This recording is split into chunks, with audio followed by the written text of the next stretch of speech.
252, engine 209, ladder 253, battalion 252, battalion 202, channel 2, house fire, 41070 Fairview Circle, engine 210, engine 252, engine 209, ladder 253, battalion 252, battalion 202, channel 2.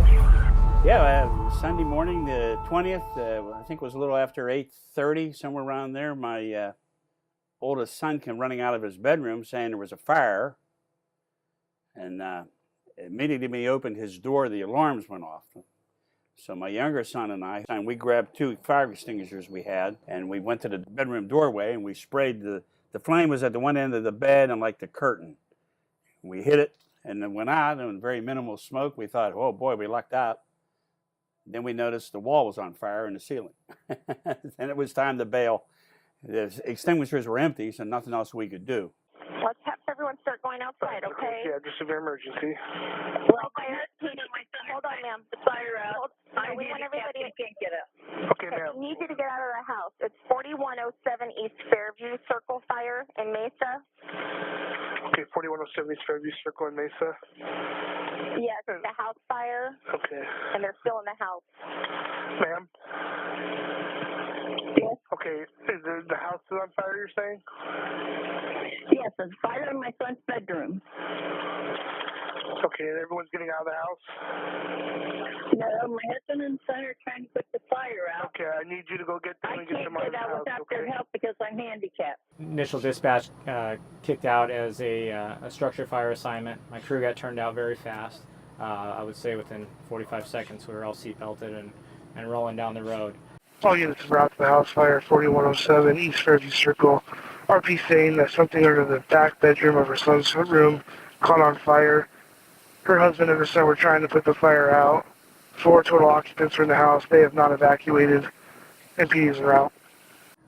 As we were hearing the information, we heard that it was a report of room and contents fire, that personnel inside were attempting to put the fire out, and unsure if everyone was out of the fire. So then we were going to get my wife, who was handicapped, but the smoke got too thick too quick. We couldn't get a wheelchair in, and we couldn't see. And in the meantime, she had called 911. So as we started coming down Greenfield Road, we made a right onto the main street here, and Battalion 202 had pulled up just prior to us and gave a working fire response due to smoke filling up the neighborhood. So we could hear sirens, and the police arrived first, and a couple of officers said, well, they would go in and get her. And they went in about 10 feet and came back out. They couldn't see. And then we waited, and a few of the fire trucks showed. I don't know which ones, of course. So we were dispatched on 3-1. We were already on the road. Battalion 202, we were heading to Station 15. We got dispatched to house fire. Engine 5 was already out in a call, so I knew the units were going to be coming from a little ways away. I thought might get ladder 253 here first, then being dry. Starting to think about that for consideration. On the way here, we had information that there were people going in and out of the house. There was going to be a fire that started in a bedroom underneath the bed. We didn't have any reports of a victim trap, but we knew we had people potentially in and out, and we didn't have anything showing until we actually turned north on 41st. When we turned north on 41st, I balanced it to a working fire. Battalion 202 alarm, working fire response. We're on the scene. Stand by for on-scene report. Alarm copies, working fire response. Standing by for on-scene report. Battalion 202 alarm on channel 2. Battalion 202. We're on the scene of a large single-story. It's going to be a stucco exterior with a pitched asphalt roof. We've got heavy smoke showing from the eave line. Battalion 202 be command post be located to the north. Be in the offensive strategy. Right after we pulled up on scene, which is about the 5-minute mark, we had engine 252 show up. We knew we had a hydrant just to the south of the house, and we were also going to have one just to the east of the house. So based on the way that we were facing, we decided to stage at that hydrant to not pass it up. With a working fire, had them laying a supply. Engine 210 was behind them, and ladder 253 was right on everybody's heels. When the crews got on scene, initially I gave 252 the supply line order. 210 came in and parked to the east of the incident. The engine company was going to do a 360. My safety officer hopped out, did a quick 360. He met with PD, who had sprinted around the back of the house. Looked like we might have had a victim. Sure enough, he was able to confirm on the radio. I got out of the truck and didn't bother putting any PPE on because I wanted to go see if we had a resident report all clear and see if I could do a quick 360 to get some information. So I just grabbed a radio and started walking over here. And as I was walking over, I saw a group of police officers and some of the residents standing on the driveway over here. And as I was getting closer, the police officers took off in a sprint around the back of the house. So I assumed that that meant that they got information that somebody was still inside. So I started heading over there, talked to one of the occupants of the house who's informed me that his mother, who was handicapped, was still inside the house, that they couldn't get her out. I asked him where she was. He said that she was in the back side of the house towards the east end. And so then I went around, I followed the police officers around back. When I got around back, the officers were breaking out the window with their baton. And so I asked them to stop, and they told me that they thought the victim was inside there. And I said, I understand, but we're still not going to be able to effect a rescue, and breaking out the window is only going to make it worse. So they stopped, they backed away, and I could hear her inside the house. So then I started trying to radio to command to let them know that, that we did have a victim inside, and give him an approximate location of where she was in the house from what I could tell. Residents are reporting that there's still a person unaccounted for inside in a back bedroom towards the east side of the house. As I got out, again, I informed my firefighters to get out and to pull a line and to bring tools to the front door and to start hitting any fire that they saw from the exterior. So this is the gate I came through. Again, looking at conditions, we had no smoke on here, which was the garage. As I made my turn, still had thick black and brown smoke, and this is right about where I met up with Safety 202. He was pointing right here, said, I can hear voices coming out of this side. I knew we had a window here. I wasn't sure if this was going to be a bedroom or a living room. To me, it appeared like it was a bedroom. So I went actually back out the same way I came in, and Safety 202 went back out this side. So I got a hold of 252. We went into rescue mode. We had already completed part of that 360, but engine 210 and engine 252 proceeded the interior with two attack lines for search and rescue. Man's engine 252. Engine 252. 252, we got one unaccounted for in the interior. I'm going to reassign you to interior sector. I need you to take your crew and the crew of engine 210 with 2 hose lines to the interior for search and rescue. And so as we pull up, immediately we got the order to go ahead and prepare for ventilation. So as my crew's setting up the equipment for ventilation, getting ready to go up on the roof, I started doing my 360 around the back of the house. During my 360, I noticed there was one window on the back of the house that had what appeared to look like someone had thrown a rock through it. It was a small, about the size of a basketball hole in the back window. And as I'm going past the window, I heard a voice on the inside who ended up being the victim that, hey, I'm in here. So at that point, I had radioed to command, letting know, hey, I have the victim located. And apparently my crew had heard that report also. So at that point, they came around, they met me in the back of the building. So once I made my way back to the front door, I met up with my crew and the crew of engine 210. I asked the Gilbert captain what his plan was and how I could assist. And he said the son on scene said the victim was back and to the left. And I said, oh, how about we do a standard search? I'll go to the right, you go to the left, and we will meet up inside. As we went in, before we opened the door, I told my nozzleman to be ready to fight fire. As soon as the door opened, we did have fire coming from the hallway. So we opened up for about 5 to 10 seconds, and then we started to advance into the room.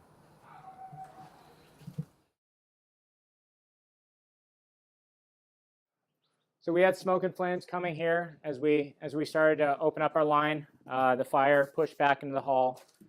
As we made our left, my firefighter was fighting fire to the left here, and we pushed about 10 feet through the hallway. As we made this door, we used the thermal imager camera in here and searched these chairs. We came up, got up onto this couch over here, searched here, and I made it back into the pocket right where the Rascal scooter is.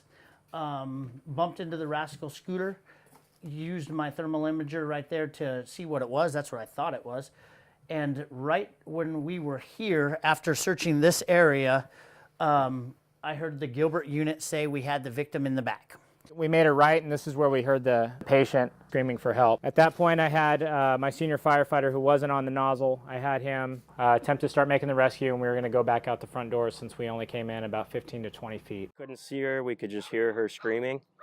So I got down and found her and kind of went right up to her face. So at that point, I knew I was going to let them take the rescue, and Chase and I were going to go for the firefight. I needed to convey that with Interior Sector Gilbert 252, and once we got in contact in this back room, I let him know that was my idea, and he confirmed the plan. We encountered high heat and rollover in this hallway here. Once we got the hose line out into the hallway, Chase identified that there was heavy fire in this room, and it got so hot at that point. As I'm talking to her through the window, my crew's getting their masks on, they're getting ready to go in there and try to locate the victim. I hear engine 252 who makes contact with her at the same time. Told her we were going to get her out of there, and she told me she couldn't use her legs, and so we got her onto the floor so I could get up behind her. She was not able to help me at all. She couldn't sit up, so she laid down on the ground. I had to get down, and I had to sit her up. I got under her arms. I picked her up. And I took one step back, and I tripped on something. I think it was an animal cage. There was a lot of stuff in the house everywhere, so every time I tried doing that, I would fall. At that point, I wasn't sure what their plan was. We felt that with where the fire was located inside the house, it was a good option for us to come out the window. About 10 seconds after we started to take her towards the front door, I heard somebody yell that we're going to take her out the window. And I didn't know where the window was. We heard them breaking the window, and I heard command say, if you're going to break the window, let Interior know that you're going to change the flow path, which he was right on the money. Heard the window crash and break, so I knew what direction that we needed to go in. And Chase and I were clamp sliding down this hallway, hitting and moving, because it basically drove us to our knees at that point, and I knew we needed to protect the Gilbert crew over here to make that effective rescue. So we finished clearing the window out. My crew went in, met up with 52. And so I set her down, we spun her around, and me and Sam Cerbo, I made him put the nozzle down to help me. He grabbed one arm, I grabbed the other. We dragged her over to the window. Once we got a little bit closer to her, we were able to see a little light from that area. Two of their members jumped through the window and started moving furniture out of the way. I think Lucas was clearing a path for us, which definitely made the rescue happen. Yeah, that was probably the most difficult thing, was just everything in the way. So we got her up to the window, and firefighter Holly got on his back. The thing that came to my mind was the Denver drill, so I just kind of put myself behind her, dropped to the floor all the way to my back, and they lifted her. And myself and another firefighter on the other side grabbed her arms. We kind of pulled her up on top of him as he pushed up and bench pressed her out the window. And then the guys from the outside grabbed her and were able to take her out. That part went really smooth. It was pretty impressive to see. Then we turned around and went and found the fire again. Truck back command, victim is out. Back copies, victim is out. Still working towards the primary. Command alarm. Command. Command alarm, we have one victim removed, still working towards the primary. I'll clear. I need a total of 3 ambulances, all code 3. 252 takes the victim out of the recliner, moves her out of the Charlie side of the house, which is the south side. 210 keeps the fire in check in the bedroom with a hose line. Truck or ladder 253 crew brings the victim around to the treatment area, which is engine 209. As soon as we got out the window, a crew came. I'm not sure where they came from. I don't even remember what crew it was, to be honest with you. But they were there. They had a backboard, and we just handed her off to that crew at that point. The ladder goes back to ladder duties. Engine 209 sets up treatment. We met them there with the backboard. Our patient was brought out the back window by the crews inside, and a few crews helping from outside. I got her on the backboard. As soon as we got her around the corner out to the front of the house, the AMBO was arriving. They had their gurney on the way. And we loaded her up, and the patient she was alert, she was talking. They have another person who was going in and out of the house who I think was the husband. He was also a smoke inhalation victim. I'd asked for an additional engine, additional ambulance. At the point where treatment gave a report that they had multiple victims, we went ahead and balanced the assignment to a first alarm. Transported her immediately. After that, we had 3 other patients with smoke inhalation. Smoke was down to the floor. It started to lift once he started opening his nozzle. We made it back to this fire room. And once he got knocked down here, I told Chase to continue. He started clamp sliding again down the hallway on our knees. We were getting some relief at this point. I called for horizontal ventilation right here in the hallway. We made it back to this recliner. I went into this bathroom and searched it. Originally thought there was another body. There was a bunch of debris and a belt right here. I had to tick it twice to make sure, and I couldn't get door control on either of these because this one was damaged and it had debris in front of it, and this one had heavy debris in front of it. So I couldn't get interior door control, which I knew I needed some horizontal ventilation ahead of the nozzle so I could give the rescue crews relief. There was a little bit of confusion on scene, and it's on my fault. It's my fault because when engine 210 asked for horizontal ventilation, I immediately assumed that they wanted to have a fan started. And so I immediately yelled at my engineer, hey, get the fan, get it ready to go. 210's asking for positive pressure. I think that they didn't realize that we were directly above them at that point. I think they were assuming we were still on the ground. And once we were able to get in contact with battalion and command, we were able to kind of clear that up a little bit, that horizontal is just breaking out a window near the fire and allowing the natural ventilation along with hydraulic and the pressure inside the house to help kind of clear that house out. So my primary focus was on my firefighter continuing this search and knocking down the fire as we went. I was not sure when I called for horizontal ventilation if this was the seat of the fire because of the smoke level in the house. They were ready to positive pressure ventilate and they were ready to vertically ventilate. I just wasn't sure I had water on the seed, so I wanted them to hold off and just give us relief through a window or door at the same level we were essentially. Once that gave us some lift, then we could perform vertical ventilation or positive pressure. That's pretty much where we ended our primary search. We were all running pretty low on air at this point. We were down to 1 amber. And we were also able to clarify, are you sure you want horizontal or do you want vertical? And let them know, hey, we're directly above you. Once that was kind of established and we kind of came to some clarity there, they decided that, yeah, vertical is going to be the best option at this point. A captain from Ladder 3 who had finished the rescue, now was completing his task of ventilation, asked if we were ready for vertical ventilation. I informed him that we were. He began his cut. The fan was shut down immediately. We ended up cutting a hole and got a good return. Shortly after, we had really good visibility, and the room of origin had flamed up after the cut. So I directed the lines from engine 210 and also the transitional line that was outside to be directed back into the fire room, and shortly after we had fire control. One thing that does make it go smoothly, and once again, working with these crews on a regular basis, is the communication between interior and us on the outside has been great lately on the last several calls, where we're able to actually have a moment of radio time where we can say, hey, we're in place, are you ready for us to start whatever form of ventilation it is? And they're able to go, yeah, we're ready, or no, hold off for a second. And having that little break in the radio time has made a big difference in operations, because we're able to talk directly to interior and them to us to make sure that those things are happening in the right sequence. I would just recommend that you focus on why we're here in the first place, and it's especially when somebody comes up and says they still have a family member inside. That was our number one priority, and we maintained that as our number one priority. So, yeah, all the crews worked really well together and made it happen. It's my first house fire, so it was cool to see everything come together after all the training. I feel like we were definitely well prepared from the academy.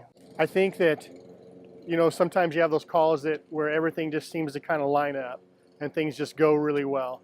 And this is one of those calls that luckily we run a lot of calls with engine 210. That went really smoothly. And we also run, of course, a lot of calls with engine 252. And I think that the trust between those crews and also just kind of having an idea of what each crew, their capabilities are, really made an impact on this call.